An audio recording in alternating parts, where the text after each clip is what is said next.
బంగారం ధర అంతకంతకు పెరుగుతోంది సార్. ప్రస్తుతం 10 గ్రాముల 24 క్యారెట్ బంగారం ధర 1,38,000 అంటే ఆల్ టైమ్ హై అని చెప్పుకోవాలి. 2025 లో చూసుకుంటే కనుక గణనీయమైన రిటర్న్స్ వచ్చాయి సార్ బంగారంలో పెట్టుబడి పెట్టిన వారికి.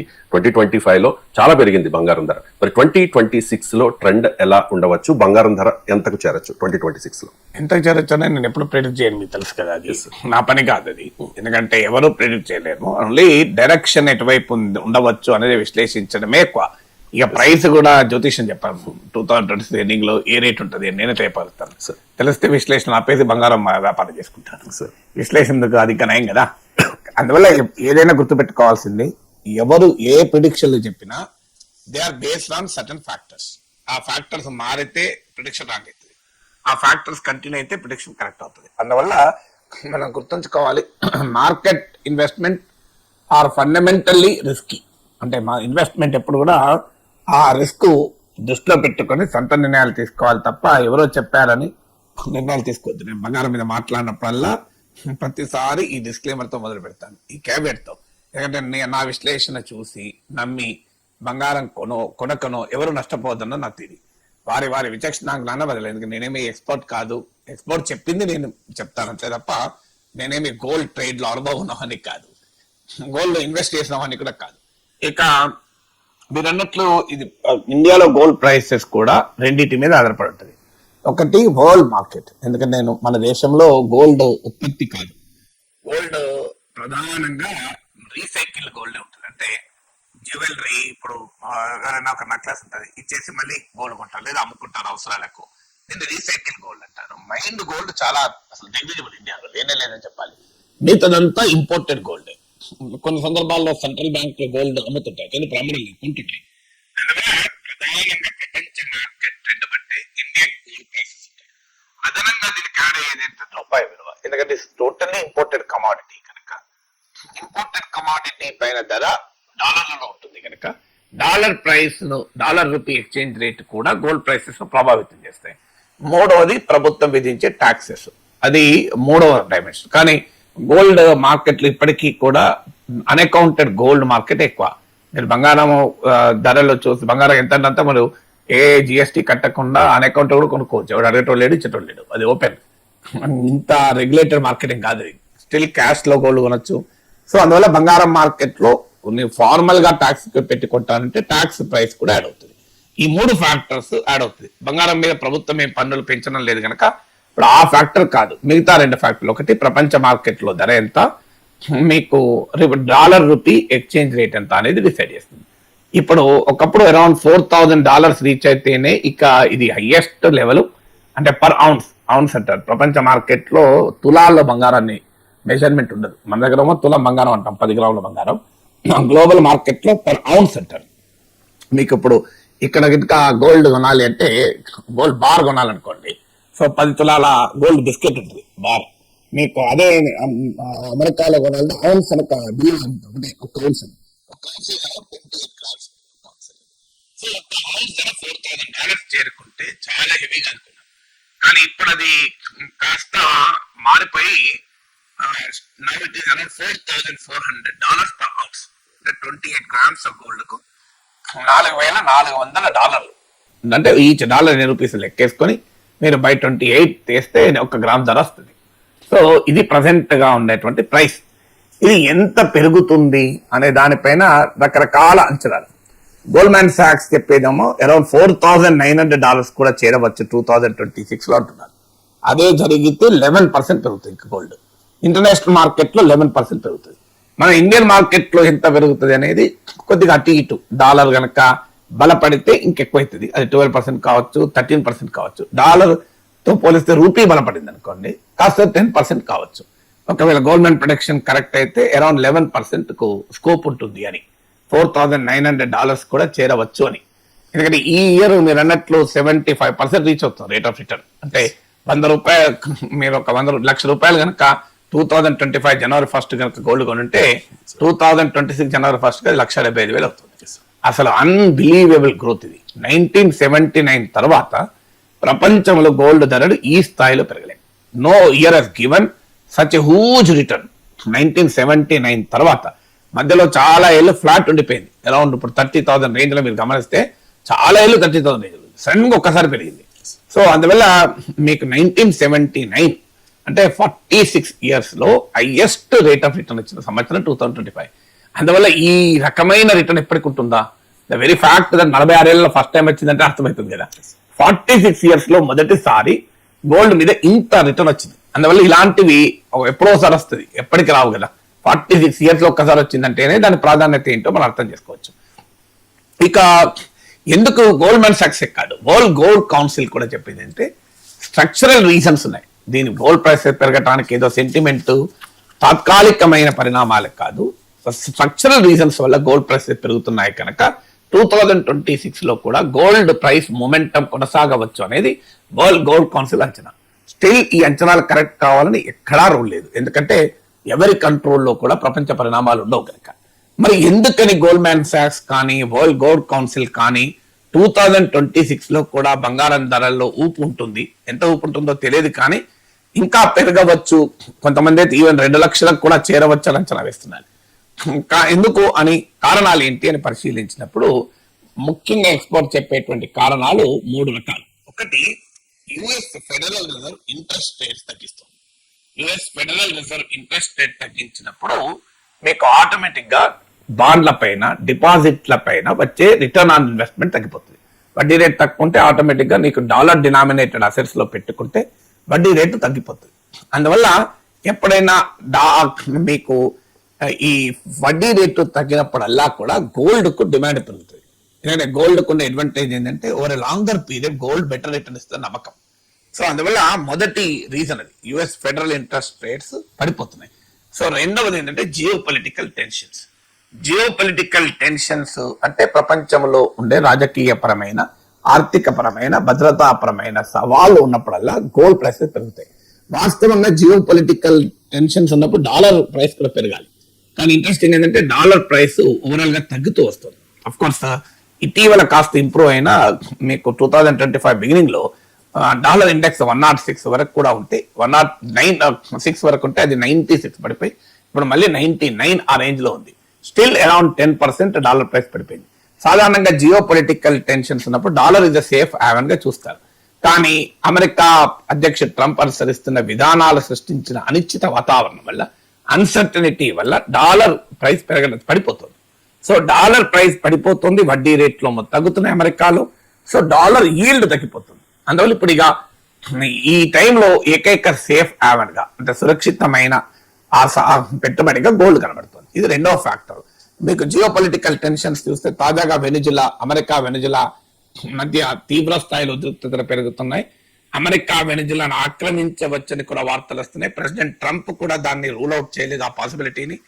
మీకు నావల్ బ్లాకేడ్ ఆఫ్ వెనుజులా జరుగుతుంది. ఇప్పటికీ 20-30 బోట్లను ధ్వంసం చేసింది America. Venezuela oil blockade, Venezuela చమురు రవాణా ఆపేసింది.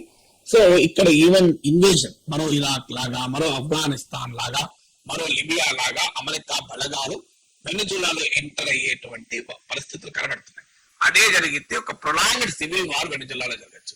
Venezuela is one of the oil rich countries కనుక వరల్డ్ ఆయిల్ ప్రైసెస్ పైన దాని ప్రభావం పడే అవకాశం ఉంటుంది. అంటే అమెరికా వెనుజులాల మధ్య పెరుగుతున్న జియో పొలిటికల్ టెన్షన్స్ కాస్త జియో ఎకనామిక్ ప్రెషర్స్ ను పెంచే అవకాశం ఉంది. దీనికి తోడు ఉక్రెయిన్ వార్ 2025 లో కాస్త హోప్ కనిపించింది, ఇక అయిపోతుంది అని అనుకున్నారు, కానీ ఎలాంటి డిసిసివ్ ముందడుగు లేదు, నిర్ణయాత్మకమైన ముందడుగు లేదు. అందువల్ల ఉక్రెయిన్ వార్ 2026 లోనైనా ఆగుతుందా, దీనికి ఒక పరిష్కారం దొరుకుతుందా అనేది అనుమానాస్పదమే. తాజాగా యూరోపియన్ యూనియన్ ఉక్రెయిన్ కు భారీ సహాయ ప్యాకేజ్ ఆమోదించింది. సో అందువల్ల మీకు ఏం జరుగుతుంది అనేది స్టిల్ అన్సర్టెన్. పుటిన్ మాత్రం చాలా బలంగా తన వైఖరి పైన ఉన్నాడు. నాటో సభ్యత్వాన్ని వదులుకోవడానికి యుక్రెయిన్ ముందుకొచ్చిన ఈ ఉక్రెయిన్ రష్యాల మధ్య శాంతి ప్రక్రియ ఇప్పటికైతే స్పష్టంగా మనకు ఎలాంటి సంకేతం లేదు ఆగుతుందని. తాజాగా మళ్ళీ వెనుజులా సంక్షేమం కూడా ఆడింది.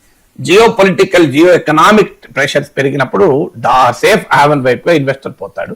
సేఫ్ హ్యావెన్ ప్రపంచంలో రెండే, ఒకటి dollar, 2 gold. So dollar already weakness ఉంది కనుక, డాలర్ వడ్డీ రేట్లు తగ్గడం వల్ల ఈల్డ్ ఇవ్వడం లేదు కనుక గోల్డ్ కు డిమాండ్ పెరుగుతుంది. ఇది రెండో ఫ్యాక్టర్. మూడో ఫ్యాక్టర్ ఏంటంటే డిమాండ్. సో డిమాండ్ ఫ్యాక్టర్ లో మూడోది ఏంటంటే సెంట్రల్ బ్యాంక్స్ గోల్డ్ కొంటున్నాయి. మీకు ఎప్పుడైతే ఈ అన్సర్టనిటీ పెరుగుతుందో ఒక ఎనీ ఇన్వెస్టర్ లాగా సెంట్రల్ బ్యాంక్ కూడా ఒక ఇన్వెస్టర్, అంటే సెంట్రల్ బ్యాంక్స్ అంటే మన రిజర్వ్ బ్యాంక్ ఆఫ్ ఇండియా లాంటివి. ఇవి దేశ మ్యాక్రో ఎకనామిక్ స్టెబిలిటీ అంటారు, స్థూల ఆర్థిక స్థిరీకరణ కోసం మ్యాక్రో ఎకనామిక్ స్టెబిలిటీ కొరకు ఫారిన్ ఎక్స్చేంజ్ రిజర్వ్స్ ని మెయింటైన్ చేస్తుంది. ప్రతి కంట్రీ మెయింటైన్ చేస్తుంది. ఏ కంట్రీకి అయితే ఫారిన్ ఎక్స్చేంజ్ రిజర్వ్స్ తగ్గిపోతాయో ఆ కంట్రీ తీవ్రమైన మ్యాక్రో ఎకనామిక్ క్రైసిస్ ఎదుర్కొంటది. దాన్నే బ్యాలెన్స్ ఆఫ్ పేమెంట్ క్రైసిస్ అని, ఇలా రకరకాల క్రైసిస్ ఎదుర్కొన్నాం. మనం శ్రీలంక అనుభవం చూసాం, పాకిస్తాన్ అనుభవం చూసాం, 90s లో ఇండియా అనుభవం కూడా చూసాం. ఈ ఫారిన్ ఎక్స్చేంజ్ రిజర్వ్స్ అంటే అర్థం ఏంటంటే కేవలం డాలర్లే కాదు. చాలా మందికి రాంగ్ నోషన్ ఉంటుంది, ఫారిన్ ఎక్స్చేంజ్ రిజర్వ్స్ అంటే డాలర్ లేని. ఫారిన్ ఎక్స్చేంజ్ రిజర్వ్స్ అంటే గ్లోబల్ మార్కెట్ లో లిక్విడ్ స్వభావం కలిగిన రకరకాల అసెట్లు, అంటే గ్లోబల్ మార్కెట్ లో చలామణి అయ్యటానికి అవకాశం ఉన్నవి. డాలర్లు కావచ్చు, యూరోలు కావచ్చు, ఇతర దేశాల కరెన్సీలు, యువాన్లు, చైనా కరెన్సీ, ఇలా పౌండ్లు కావచ్చు, బ్రిటిష్ కరెన్సీ, గోల్డ్ కూడా కావచ్చు. So gold is also considered part of the foreign exchange reserves. So ఎప్పుడైతే డాలర్ ను అమెరికా వెపనైజ్ చేసిందో, అంటే డాలర్ ను ఆయుధంగా మార్చుకుని స్ట్రాటజిక్ ప్రయోజనాలు పొందడం మొదలుపెట్టింది అమెరికా. దానికి ఉదాహరణ ఇరాన్, మీకు రష్యా పైన డాలర్ రిస్ట్రిక్షన్ పెట్టింది అమెరికా. అంటే డాలర్ లో ఉన్నా వాటిని ఉపయోగించుకోలేని పరిస్థితి, డాలర్లు పేమెంట్ ఇబ్బంది పెట్టే పరిస్థితి. ఎందుకంటే డాలర్ల క్రయ విక్రయాలు అంటే సేల్ పర్చేజ్ చేస్తున్న ప్రపంచంలో స్విఫ్ట్ అనే వ్యవస్థ కంట్రోల్ చేస్తుంది. Society for world wide inter bank financial telecommunication system అని. ఈ స్విఫ్ట్ అమెరికా కంట్రోల్లో ఉంటుంది. సో అందువల్ల తన స్ట్రాటజిక్ ప్రయోజనాల కొరకు, అంటే రష్యా పైన ఒత్తిడి తెచ్చడానికి, ఇరాన్ పైన ఒత్తిడి తెచ్చడానికి ఈ స్విఫ్ట్ పైన ఆంక్షలు పెడుతుంది. దాంతో డాలర్ ను వెపనైజ్ అమెరికా ఎప్పుడైతే చేసుకోవడం మొదలు పెట్టిందో, ప్రపంచ వ్యాప్తంగా డాలర్ కాకుండా మరో రూపంలో కూడా తమ ఫారిన్ కరెన్సీ ఉండాలి అని ఆలోచన మొదలైంది. అందుకు రష్యా క్లాసిక్ ఎగ్జాంపుల్. 2014 లో రష్యా క్రిమియన్ ఆక్రమించినప్పటి నుంచి ఈ రిస్ట్రిక్షన్స్, శాంక్షన్స్ ను ఊహించిన పుతిన్ పెద్ద ఎత్తున గోల్డ్ రిజర్వ్స్ పెంచాడు. ఇతర దేశాల కరెన్సీలతో పాటు గోల్డ్ రిజర్వ్స్ కూడా పెంచారు. అలాగే పొలిటికల్ జియో ఎకనామిక్ టెన్షన్స్ ఉన్నప్పుడు సేఫ్ హావెన్ అంటే సురక్షితమైన పెట్టుబడిగా గోల్డ్ చూస్తారు అన్నాను కదా, అవి దేశాలు కూడా చూస్తాయి. కంపెనీలు, ఇండివిజువల్స్, మీరు నేను ఇంత గోల్డ్ కొనుక్కొని పెట్టుకుంటే సురక్షితంగా ఉంటుందని ఎలా అనుకుంటామో దేశాలు కూడా అలాగే అనుకుంటాయి. ఆ దేశాలు అనుకోవడం వల్ల సెంట్రల్ బ్యాంకులు గోల్డ్ కొని రిజర్వ్స్ లో పెంచుతాయి. ఇప్పుడు ప్రపంచ వ్యాప్తంగా మీకు 36,000 tons of gold central bank చేతిలో ఉంది. ఇలా RBI, federal reserve, China central bank, Japan central bank, ఇలా ప్రపంచ దేశాల సెంట్రల్ బ్యాంకుల వద్ద 36,000 tons of gold. Every year వాళ్ళు 1,000 టన్నుల గోల్డ్ అప్రాక్సిమేట్ గా కొని పెంచుకుంటున్నారు. లాస్ట్ 3 years నుంచి ప్రతి ఏటా సగటున 1000 టన్స్ ఆఫ్ గోల్డ్ ఈ సెంట్రల్ బ్యాంక్ రిజర్వ్స్ లో పెరుగుతుంది. అలా పెరిగిప్పుడు 36,000 టన్స్ సెప్టెంబర్ 2025 లో గోల్డ్ ప్రపంచ బ్యాంక్ వ్యాప్తంగా సెంట్రల్ బ్యాంకుల వద్ద ఉన్న బంగారం నిల్వలు 36,000 టన్నులు, 36,000 టన్స్. అందులో ఇండియన్ షేర్ 880 టన్స్. సెప్టెంబర్ 2025 లో మన రిజర్వ్ బ్యాంక్ ఆఫ్ ఇండియా దగ్గర 880 టన్స్ ఉన్నాయి. సో ఇలా ప్రపంచం అంతా కూడా గోల్డ్ కొంటుంది. సో ఈ గోల్డ్ కొనడం వల్ల ఏమవుతుందంటే సెంట్రల్ బ్యాంక్స్ దగ్గర ఇవాళ ఒకప్పుడు dollar number 1 foreign exchange reserves లో, నెంబర్ 2 యూరో ఉండేది. ఇప్పుడు యూరోను దాటి గోల్డ్ వచ్చేసింది. అంటే డాలర్ స్టిల్ నెంబర్ 1 కానీ సెకండ్ పొజిషన్ లో ఇలా ప్రపంచ వ్యాప్తంగా సెంట్రల్ బ్యాంకులు యూరోలలో దాచుకున్న దానికన్నా బంగారంలో దాచుకున్నది ఎక్కువ. అందువల్ల ఈ 3 ఫ్యాక్టర్స్ ఇప్పుడు నేను చెప్పింది, ఒకటి US federal reserves interest rate cut 2026 లో ఇంకా 2 సార్లు కట్ చేస్తారని అంచనా. సో ఇది మొదటి కారణం. రెండవ కారణం ఏంటంటే మీకు ఈ జియో పొలిటికల్ టెన్షన్స్ పెరగడం. మూడవ కారణం ఏంటంటే మీకు సెంట్రల్ బ్యాంక్స్ బంగారం కొనడం. ఈ 3 ట్రెండ్స్ కూడా 2026 లో కొనసాగే అవకాశం ఉంది కనుక డాలర్ గోల్డ్ ప్రైస్ ప్రపంచ మార్కెట్ లో $4,400 నుంచి $4,900 కు పెరగవచ్చు అనేది ఈ గోల్డ్మాన్ సాక్స్ అంచనా, వరల్డ్ గోల్డ్ కౌన్సిల్ అంచనా. బట్ స్టిల్ మళ్ళీ చెప్పేది ఏంటంటే ఈ అంచనాలు తారుమారయ్యే అవకాశాలు కూడా ఉంటాయి. ఎందుకంటే గోల్డ్ ఇది హైలీ వోలటైల్ గా మారిపోయింది. ఒకప్పటిలాగా గోల్డ్ ప్రైస్ లేవు. ఇప్పుడు ప్రపంచ వ్యాప్తంగా గోల్డ్ ప్రైసెస్ ఇది మోస్ట్ వోలటైల్ కమాడిటీగా మారిపోయింది. వాస్తవంగా గోల్డ్ ప్రైసెస్ పెరగడం లేదు. మీకు సిల్వర్, ఆల్ మెటల్ ప్రైసెస్ పెరుగుతున్నాయి. సిల్వర్ ప్రైసెస్ పెరుగుతున్నాయి, ప్లాటినం ప్రైసెస్ పెరుగుతున్నాయి, పలేడియం ప్రైసెస్ పెరుగుతున్నాయి. వరల్డ్ వైడ్ గానే మెటల్ ప్రైసెస్ లో సర్జ్ కనబడుతుంది. సో ఈ ట్రెండ్ దేన్ని సూచిస్తోంది? గోల్డ్ ఎందుకు ఇన్వెస్టర్లు చాలా జాగ్రత్తగా ఉండాలి అంటే కారణం ఏంటంటే, ఒకటి గోల్డ్ ప్రైసెస్ స్టేబుల్ గా పెరగడం లేదు, అంటే కంటిన్యూస్ గా పెరుగుతూనే ఉండవు. గోల్డ్ ప్రైసెస్ ఓవరాల్ గా పెరుగుతున్న వొలటాలిటీ తప్పదు, అంటే సడన్ గా పడిపోతాయి మళ్ళీ పెరుగుతాయి. ఇప్పుడు లాస్ట్ వీక్ డిప్ ఉండే గోల్డ్ ప్రైసెస్, ఎందుకు డిప్ ఉండే అంటే మీకు డాలర్ కాస్త స్ట్రెంగ్ అయింది, అందువల్ల బంగారం డాలర్ కాస్త స్ట్రెంగ్ కావడంతో బంగారం ధర తగ్గిపోయింది లాస్ట్ వీక్ మీకు. అందువల్ల మీకు ఇది ఇంక్రిమెంటల్ గా పెరుగుతూ పెరుగుతూ ప్రతి నెల పెరుగుతూ ప్రతి వారము పెరుగుతూ ఉండదు, మధ్యలో భారీగా పడిపోతాయి. కైలాస ఆట ఆడతాం చూడండి మనం. సో నిచ్చెనలు అంటే తక్కువ పైకి వెళ్తాం, పక్కనే మళ్ళీ సర్పం కిందికి వస్తాం. సో గోల్డ్ ప్రైసెస్ కూడా ఆ రకమైన పరమపద సోపాన పటం లాగా ఎప్పుడు నిచ్చెన ఉంటుందో తెలియదు, సడన్ గా ఎప్పుడు పడిపోతామో తెలియదు. అందుకే పాపం 2 తులాలు 5 తులాలు కొనుక్కున్న వాళ్ళు కొనుక్కొని పెట్టుకున్నాక సడన్ గా పడిపోయింది అనుకోండి, చాలా ప్రమాదం. అందువల్ల నేను ఇన్వెస్ట్ చేస్తాను, అది పెరిగినప్పుడు చూసుకుంటాను అనే వారికి లాభం ఉంటుంది. సో అందువల్ల గోల్డ్ ప్రైస్ చేసుకుంటే క్యారెక్టర్ ఇప్పుడు హైలీ వొలటైల్ క్యారెక్టర్ ను సంతరించుకున్నాయి. రెండవది ఏంటంటే ఈ ఫ్యాక్టర్స్, ఇప్పుడు నేను ఎంతమంది చెప్పిన ఫ్యాక్టర్స్ ఏవి ఎటువైపు మారుతాయి ఎవరు చెప్పగలం. రేపొద్దున ఉక్రెయిన్ వార్ క్లోజ్ కావచ్చు, రేపొద్దున వెనజులా క్రైసిస్ తగ్గవచ్చు. అలాంటప్పుడు మళ్ళీ గోల్డ్ ప్రైసెస్ మూవ్మెంట్ మారుతూ ఉంటుంది. ఎందుకంటే గోల్డ్ ప్రైసెస్ పెరగడము ప్రపంచంలో స్ట్రెంత్ ను రిఫ్లెక్ట్ చేయదు, అది రిస్క్ ను రిఫ్లెక్ట్ చేస్తుంది. Why are gold prices increasing? ఇప్పుడు మనము ఇంట్లో రెస్ట్ తీసుకోవటానికి తలుపులు క్లోజ్ చేసి హాయిగా నిద్రపోవడం ఒక ఎత్తు, కానీ ఎవరన్నా దొంగలు పడుతున్నారని బయట పోలీసులు అనౌన్స్ చేశారు, మీరు జాగ్రత్తగా ఉండండి దొంగలు పెరిగిపోతున్నారని అనౌన్స్ చేశారు, లేదా అల్లర్లు అవుతున్నాయి బయట అనుకోండి, మనం డోర్ పెట్టేసుకొని లాకేసుకుంటాం.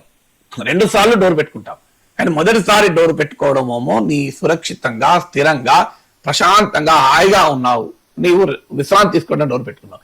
రెండోసారి ఏమో భయాందోళనలు ఉన్నాయి, పరిస్థితి రిస్క్ ఉంది, బయట అల్లర్లు జరుగుతున్నాయి, ఎప్పుడు ఎవరు రాలేస్తాడో తెలియదు కనుక డోర్ పెట్టుకుంటున్నాం. 2 డోర్ పెట్టుకోవడమే, కానీ మొదటి డోర్ పెట్టుకోవడము స్టెబిలిటీకి సింబల్, రెండవ డోర్ పెట్టుకోవడం రిస్క్ సింబల్. ఇప్పుడు స్టెబిలిటీ కాదు రిస్క్ సింబల్ గా నడుస్తుంది. అందువల్ల గోల్డ్ ప్రైసెస్ స్టెబిలిటీని స్ట్రెంగ్త్ ను రియలైజ్ చేయడం లేదు, రిస్క్ ను రియలైజ్ చేస్తుంది. అందువల్లనే జాగ్రత్తగా ఉండాల్సిన అవసరం ఉంటుంది.